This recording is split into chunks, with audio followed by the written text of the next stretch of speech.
All right, let's go ahead and customize this form according to our needs. So first, let's go ahead and pretty much just open up VS Code and let's delete this H1 right here. So we don't need that.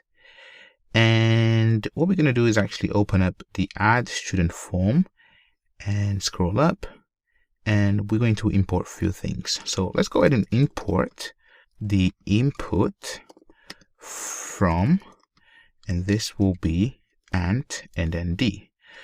And also let's import the button. So we're going to have a button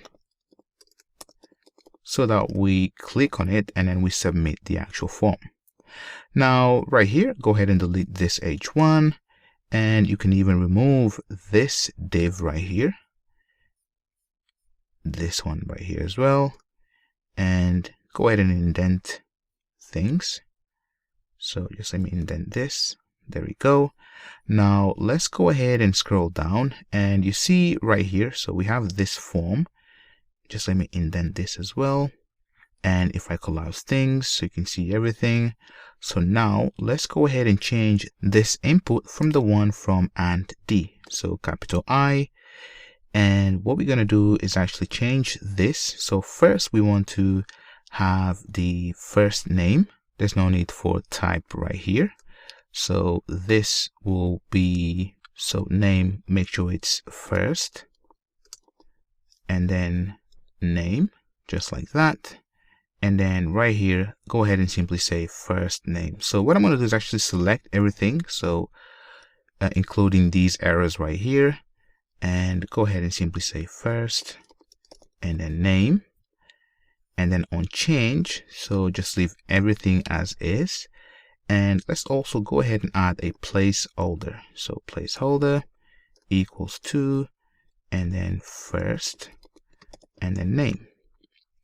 And let's go ahead and say EG and then John.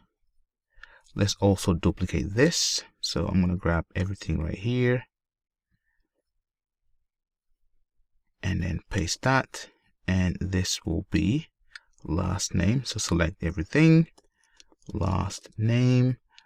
Let's also go ahead and grab everything right here and add email. So this will be email, and the actual type can now be email. There we go.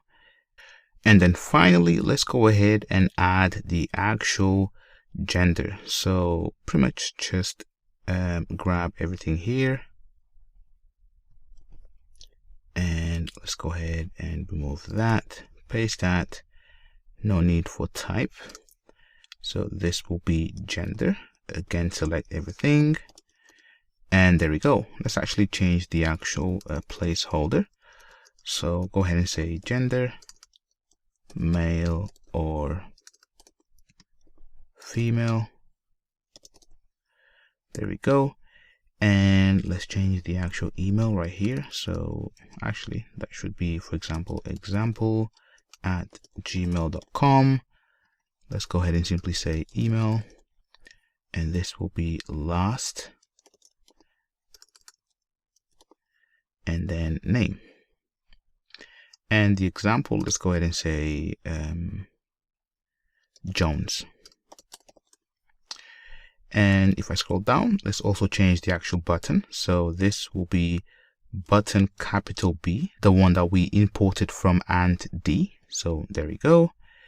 And if I now save this and then go back to app.js and also save that, go back to Chrome to see the changes. So add new student, and there we go. So you can see that we have this form right here. Let's actually go ahead and add some padding between these text fields. So go back to VS Code and open up add student form. And right here, so let's go ahead and add a style. So style equals to, and this will be margin and then bottom. And let's go ahead and simply say that this will be 5 and then pixels.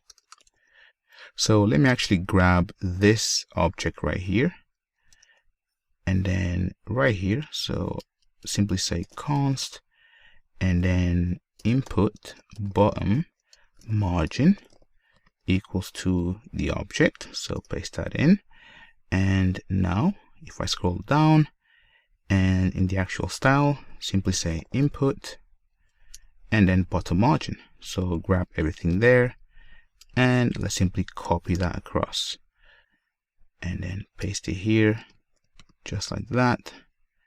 And finally this input, and it turns out to be really difficult to get it right in the first place without indenting.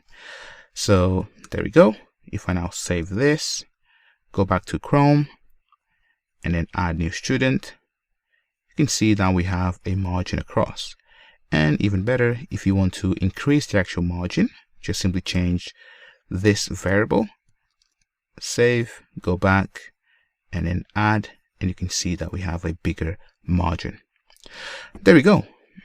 Next, let's go ahead and customize the way that we handle validation inside of this form.